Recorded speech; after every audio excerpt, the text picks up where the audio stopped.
Come on. Yeah. Morning, everybody. Trust everybody is set. All right. Well, good morning again. Thank you for joining us, and a special thanks to Administrator Whitaker of the FAA and Administrator Pekoske of the TSA, both for joining us today and for their excellent leadership and the partnership of their teams. We are a week out from Thanksgiving, and TSA is expecting a potentially record-breaking holiday travel season. If recent experience is any guide, these will likely be some of the busiest travel days in U.S. history. While there are, of course, some factors that affect travel, especially the weather, that are truly out of anybody's control, we can take and have taken a number of steps to make travel better. The efficiency of flights themselves, the facilities at the airport that you use before and after you're on board, and, of course, the new expansive passenger protections that we have secured in the event that your travel is disrupted. The Biden-Harris administration is soon coming to a close. The presidential transition is underway, and this may be one of the last times that I'm with you here at DCA. So I want to take a moment to remark on what we have been able to do since we got here, starting with something that I think is all too easy to forget, which is the condition of the U.S. aviation sector 4 years ago when President Biden took office. It was still the midst of the pandemic. The airline industry had, all right, now we can all hear me. The airline industry had been brought to a standstill by the onset of that pandemic. There was no consensus about how long it would take for our nation's airlines to recover or whether our airlines would survive at all. Through relief packages passed in Congress, American taxpayers ensured that airlines in the U.S. stayed afloat in that time of need because our nation needs a functioning system, both for passengers and for cargo. Those measures worked. As we all know, they worked so well, we sometimes forget how close we came to the airline sector completely collapsing in this country had it not been for those interventions. But it did work, and the airline industry came roaring back, so much so that they almost immediately faced the opposite problem, struggling to keep up with the extraordinary demand. And too often it was passengers who felt the brunt of that. So our department stepped up and stepped in to use every power within our authority to improve service and to improve the flying experience for airline passengers. In concrete terms, some of what that includes automatic refunds for canceled and changed flights, refunds for late baggage, refunds for services not provided like Wi-Fi or seat selection or in-flight entertainment. During disruptions, free rebooking, meals, hotels, related transportation. No more family seating junk fees for several airlines.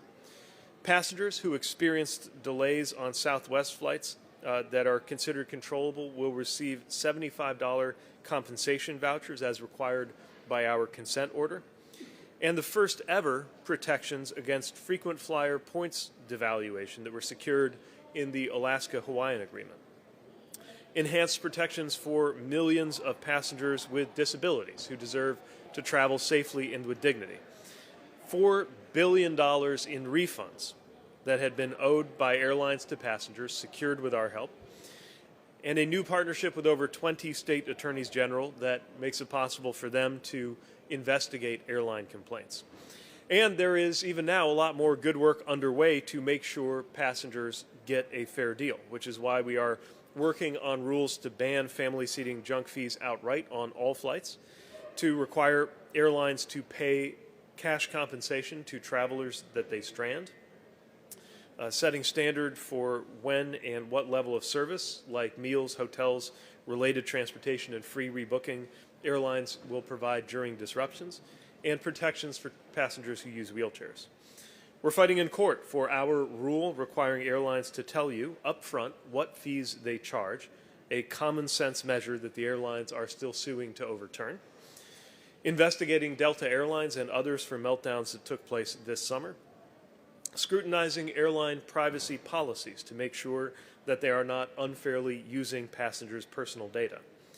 Probing the 4 largest airlines' reward programs amid concerns that they could be devaluing points, hiding prices, charging extra fees, or making it harder for smaller airlines to compete. Examining the state of competition in air travel and what practices or problems might be limiting flight options, making flights more expensive, or otherwise making it painful to fly. In sum, our administration has overseen the largest expansion of airline passenger rights and enforcement in the history of our department. During the busiest air travel years in the history of our country, with some of the lowest rates of flight cancellations in over a decade this year. At the same time, we have also made historic investments in our aviation infrastructure to make sure that the U.S. airspace maintains its status as the safest, most efficient, most complex airspace in the world. The fact that the safest way to travel in the world is to enter a metal tube with dozens or hundreds of other people and be propelled through the air by highly flammable liquids at nearly the speed of sound, sometimes miles above the surface of the ground, that is the safest form of travel we have, I think represents a civilizational achievement that we all too often take for granted. That achievement is hard-earned and renewed every day by the efforts of everyone involved in our aviation system: air traffic controllers, pilots, flight attendants, TSA personnel, ground crews, so many people at the FAA and other workers who power our commercial aviation sector. And if you have been through an airport lately, you've also noticed some construction underway. Thanks to President Biden's infrastructure package, we are modernizing airports with the first ever federal funding program for front-of-house projects alongside the more traditional investments in things like radars and control towers and taxiways. Billions of dollars have been awarded to help airports add more check-in counters, build faster security checkpoints, improve baggage claim, make it easier to find your gate, and in some cases help build entire new terminals and the roads to access them. To date, we have invested in nearly 1,500 airports across this country, some on projects where they've already cut the ribbon on a finished project, while others are just getting underway. We also continue to call on Congress to give FAA the long-term, stable funding that it needs to modernize equipment and ensure smooth operations far into the future through mandatory funding for their capital accounts. There's a lot of mention just in the last few minutes, but there's one final message I want to leave the traveling public with, which is if you are traveling this week, next week, remember how much we all count on the aviation workers who safely get us where we need to go. Since the pandemic, harassments and even attacks hit unprecedented highs. Those incidents are down from those peaks, but any number other than zero is intolerable. That kind of behavior puts everyone in the plane at risk, and it can result in major fines, jail time, or both. We take these incidents seriously. We refer them directly to the Department of Justice, so please treat your flight crew with the respect that they deserve. And with that, I will turn it over to our FAA Administrator, who will share more about what we have been doing to improve operations and to make sure that everyone can travel as safely and as efficiently as possible over the holidays. Mike? Thanks. Good morning, everyone. Thanks for joining us. I'm pleased to be here with Secretary Buttigieg and Administrator Pekoske ahead of what we think will be our busiest Thanksgiving travel period ever. And while every day between now and Thanksgiving will be very busy, Tuesday is forecasted to be our busiest day. And while we know everyone wants to get to their final destination as quickly as possible, our priority is to get you there safely. So you should rest assured the air travel is safer than ever. The FAA works around the clock so that passengers are safe from takeoff to touchdown. In fact, we've seen recently a drop in close calls. And for the first 9 months of 2024, the rate of serious close calls decreased by 72% from the same period last year. That's the result of a lot of action that we've taken to address and prevent runway close calls, including deploying new technology around the country. For example, we sent 4 airfield surveillance systems to the fastest growing airports in the country: Austin, Indianapolis, Nashville, and Dallas Love. This technology reduces the risk of runway incursions by improving air traffic controllers' situational awareness. It's been so successful that we want to deploy that at 14 more airports by the end of this calendar year. We've also installed approach runway verification systems at more than 74 airport towers.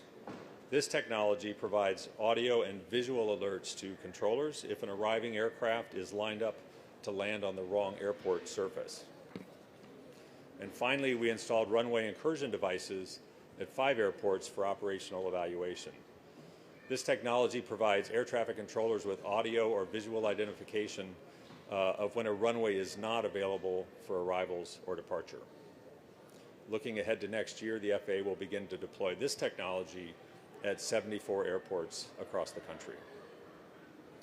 Our thousands of air traffic professionals are ready for the increased volume this week and through the holiday season. We're closely watching the weather, which is, of course, the biggest source of delays, and we'll do our best to work around that.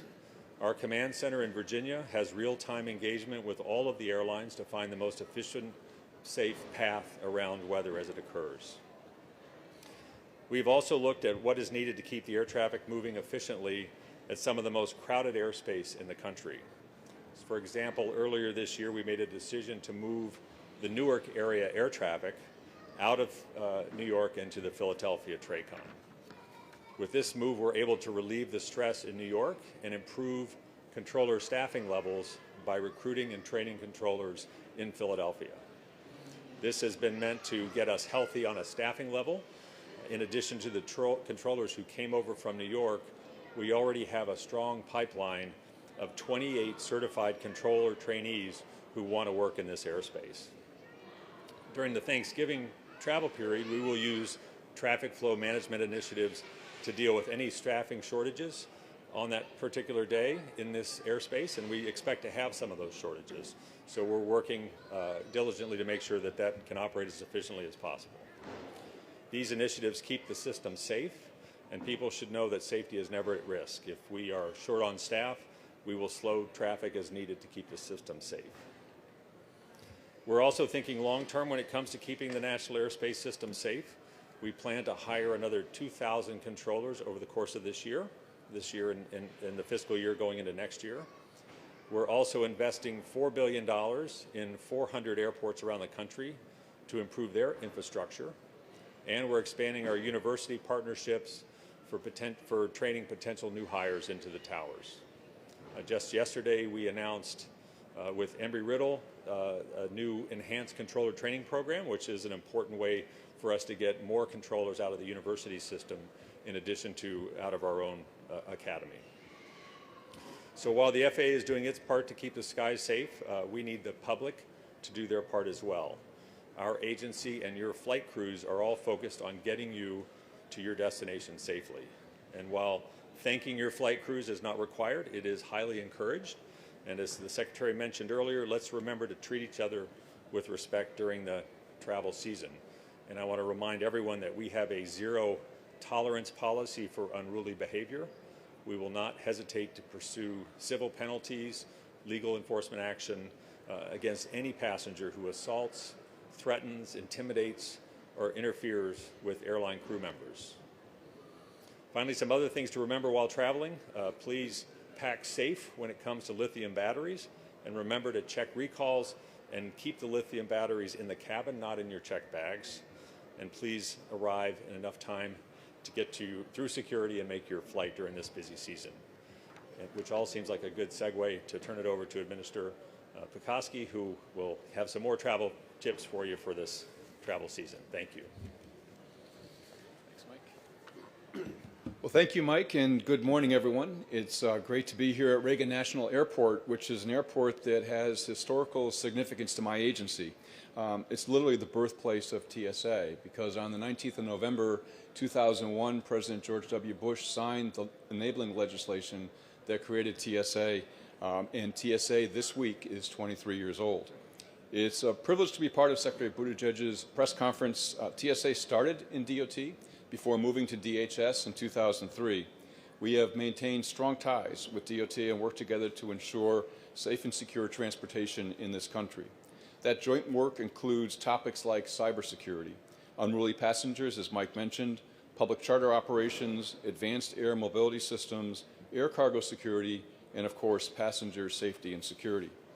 As the Secretary and Mike have said, this will be the busiest Thanksgiving ever in terms of air travel. That's not a surprise given the incredible recovery in air travel in the United States since the pandemic. This year has already been the busiest in TSA history. All 10 of our top busiest days in our 23 years have occurred since the 24th of May of this year. And we have screened in excess of 3 million passengers in a day for the first time ever. We expect we'll break that threshold over this holiday period. We project our busiest days in terms of passenger volumes to be next Tuesday at 2.8 million passengers across the entire system of 433 airports, next Wednesday at 2.9 million passengers, and then the Sunday following Thanksgiving, which is always our busiest day. It's the busiest day of the year typically in passenger travel. That will be a day that will have more than 3 million passengers, we project. As I said, this year passenger volumes are the highest we've ever seen, and fortunately our staffing in TSA is also at the highest levels that they have ever been. Plus, we've introduced a lot of new technology to improve security effectiveness, to improve security efficiency, and to enhance the customer experience. We are ready across 433 federalized airports to ensure passengers can complete the screening process within our established wait times of 30 minutes or less for non-pre-check passengers and 10 minutes or less for pre-check passengers. A few tips that I would offer that would make you and your fellow travelers' travel experience easy. The first one is start with an empty bag. If you're picking up a bag that you're going to carry through the checkpoint and you might have used it for some other purpose beyond air travel, just please make sure it's empty before you start packing it for your trip. We often find that people have things in their carry-on bags that they forgot about because they had put it in several weeks or in some cases several months ago. The other is to arrive a little bit early. As you arrive, pack a little patience. It's going to be crowded. It's going to be crowded especially during the rush hours that occur in airports nearly every day. Very early in the morning, in the early evening hours are generally the busiest times. If you travel with a firearm, you must put that firearm in your checked bags. It cannot go in your accessible property or your carry-on bags, and you must declare it with the airline.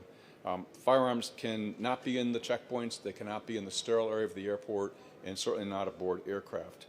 Just this year, we have detected over 6,000 firearms already, and that is a costly mistake for people who introduce firearms into the checkpoint in terms of money, because it results in a civil penalty, also in terms of their time, also in terms of the safety of everybody in that checkpoint operation. And so I would just encourage people, if you travel with a firearm, you can absolutely do it. It just needs to be in your checked bag. The other piece of advice I'd offer you, if you have a question, and really this is the holiday where people generally have the most questions about what can I bring. And literally, if you go on the TSA website, super easy to remember, tsa.gov, there is a special tag for what can I bring. And you can put what you want to bring into the search feature, and it will tell you whether you can bring it in your accessible property through the checkpoint or whether you can bring it in your checked baggage. So I'd encourage everybody to use that feature. Another one that I would offer is we have a texting feature. If you text Ask TSA, no spaces, you will get an answer back from us very quickly with the same kind of questions. Hey, can I bring a turkey, for example? Can I bring stuffing into the checkpoint operations for screening? While it won't be a benefit this Thanksgiving, I would just offer that to future-proof your convenience in follow-on travel as early as the December holidays, consider one of the trusted traveler programs like Global Entry or PreCheck.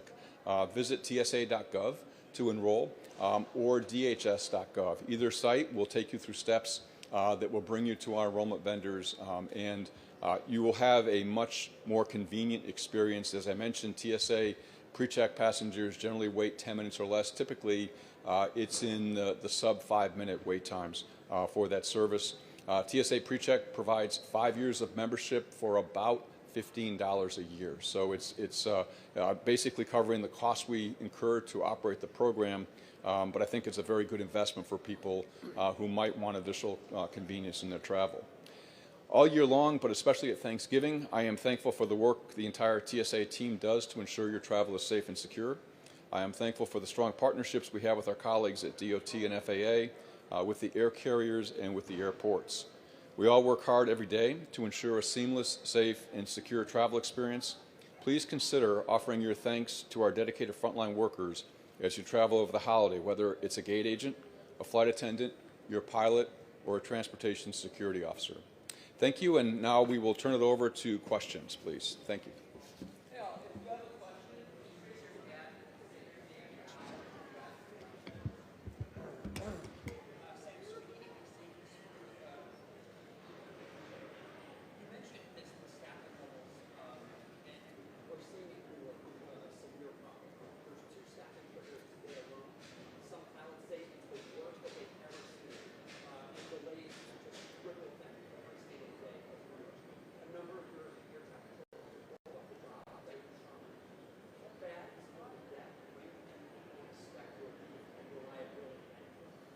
Well, I guess I'd have to push back a little bit on the premise of that question. Delays are actually down with the transfer of the airspace, so we have not seen very many delays as a result. And we are working the traffic, the staffing issue as quickly as we can. We expected some disruption, which is why we're pushing so many controllers through the pipeline. We have never been able to get this kind of a pipeline for staffing Newark when it was in New York, and so we're very optimistic we're going to get through this with minimal delay. So we work very closely with the airlines. They've understood that there were going to be some bumps in the road. They haven't been any worse than we anticipated, and the delays are actually down year over year.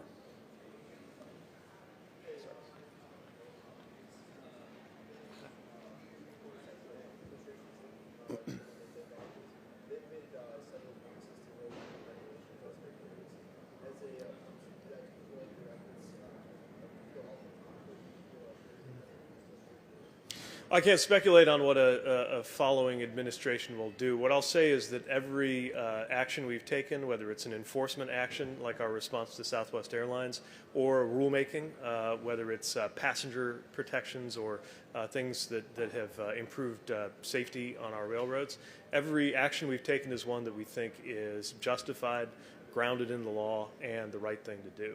And in my opinion, these are generally actions that enjoy broad bipartisan support, at least in the American public. And so it is my hope that regardless of the party in charge in Washington, the things we've done to make it easier to be an airline passenger in America and other actions we've taken will stand the test of time.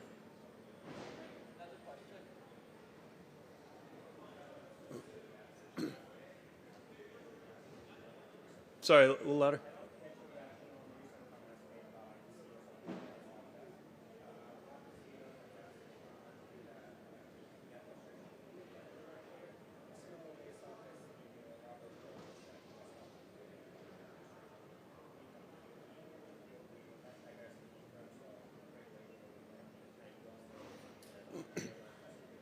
Yeah.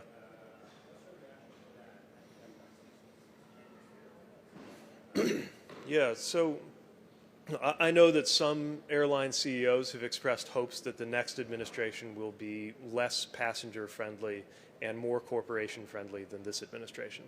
I can't speculate on whether that's true or not. What I will say is that the passenger protections we have put in place deservedly enjoy broad public bipartisan support. So while they might be hoping that a future administration will eliminate those passenger protections, I've got to say that the feedback we've gotten from the public has been universally supportive. I just don't run into a lot of people who are against the idea that you ought to get an automatic refund without any hassle, for example. Now, of course, both of those airlines have also been investigated or have been on the receiving end of enforcement actions. I'm sure that's not been a pleasant experience. But the enforcement action that we took with regard to Southwest is one that did right by passengers and I think sent an important message in the industry. Likewise with Delta. Now let me be clear, the Delta investigation is still ongoing, so we don't have any conclusions. But the reason that investigation is happening is because we were bombarded with complaints and reports on everything from Delta passengers being unable to get somebody on the phone for hours and hours after being stranded, and concerns about what they were told about their right to a refund. And I want to emphasize, any airline, especially since the FAA reauthorization passed, any airline that failed to proactively offer refunds to passengers could be in violation of federal law. So we're going to continue to enforce the rules. We're going to continue to support passengers. And if I were an airline CEO, which a quick examination of my personal finances would validate is not the case, but if I were, I would spend more energy on taking care of passengers and direct less energy at my regulator. Secretary, do you still think the decision of administration to block Spirit jet pilot is the right one, given that they filed the waivers? In the past few Administrator Whitaker, are you planning to stay around beyond January 20th and still during the transition period? And can you talk about the talks with Boeing and their efforts to get the questions? So yes, we believe we did the right thing, that was the right thing to do given the market and given the law. And I continue to be concerned about concentration in this sector in general. I think we've demonstrated we're not fundamentalist about this. We came to terms, for example, on the Alaska-Hawaii merger. And I want to note also that flights continue, of course, on Spirit as they go through that bankruptcy, far from the first time that has happened to an airline operating in the U.S. Mike? Thanks, and Shep, I think that was 6 questions instead of 2. But on your first point, Dave and I were talking downstairs that he and I are both in somewhat of an unusual circumstance, that our terms transcend administrations, and David's been through this process at least once. He and I have spoken a little bit. I haven't, so I'm looking forward to engaging in this process in the transition, and I was pleased to see that the DOT position was one of the early fills, so I'm looking forward to working with the incoming secretary, and right now we're focused on safety and trying to make this transition as smooth as possible. On Boeing, we have continued to monitor the situation. We still have folks on the ground, even through the strike that was ongoing, and of course now they will be ramping up production, which has its own challenges. We are working closely with Boeing to make sure the safety management system is driving their actions during that process, and we know that is the driving force. We will continue to have our regular engagement and work very closely with them, and I plan to visit shortly out there to resume our CEO level meetings going forward. Thanks.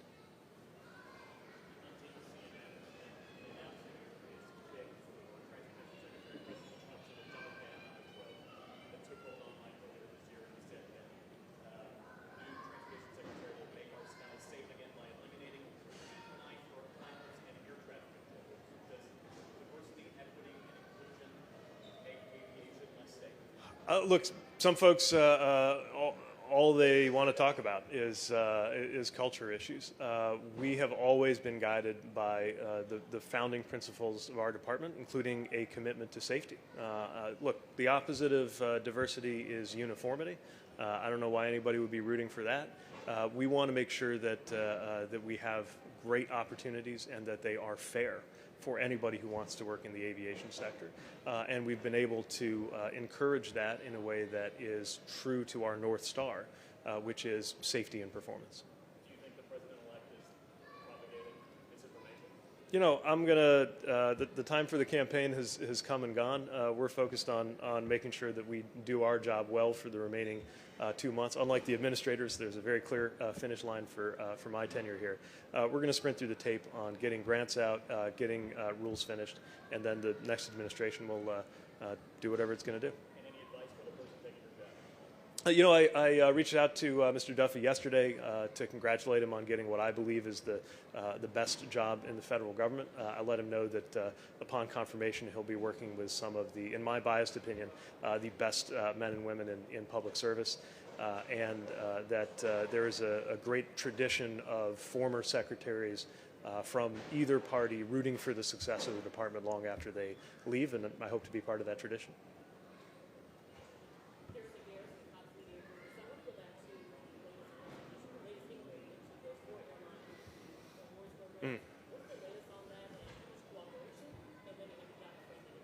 So to my knowledge, they have been engaging our department on the data that we have requested. That data and information is due soon.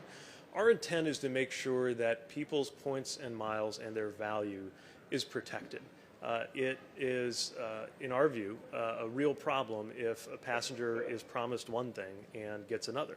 And we've heard complaints and concerns about a lack of transparency or sort of bait and switch where you're told, you know, if you get this credit card or do this, you're getting a trip to Hawaii, but you try to actually book it and it's just impossible.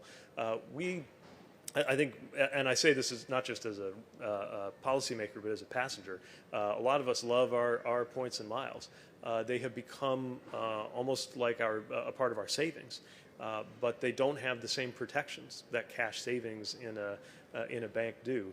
We need to make sure that any practices related to those points and miles are fair and above board.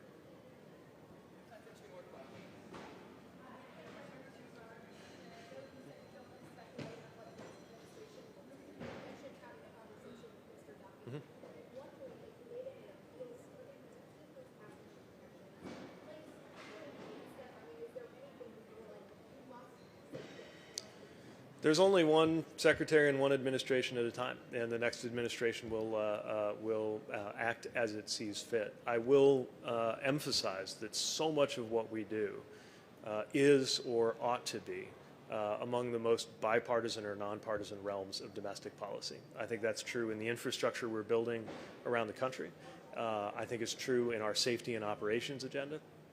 And I think it's true with the rulemakings. Now, different people may view it differently.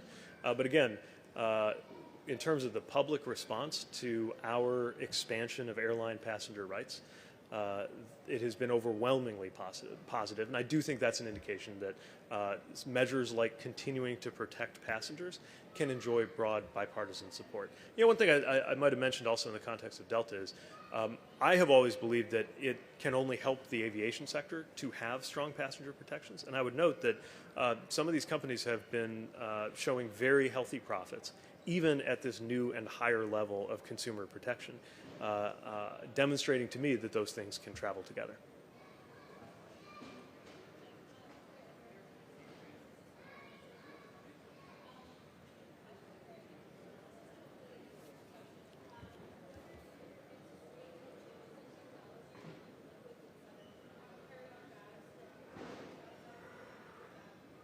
Yeah, no, we sure do. And we've been investing in that technology now for about 5 years, and that's called computed tomography, or CT, or CAT scan X-ray systems. That will eventually allow us, with some additional testing and some software modifications, to relax the liquid limits for passengers. We're not quite at that stage just yet.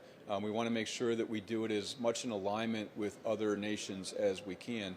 I would note that that CT program, been in place for 4 or 5 years, at the current funding levels, won't be completed until 2042. We have a very, very big system in the United States. We have roughly 2,300 screening lanes, and so it's going to take us a while at current funding levels.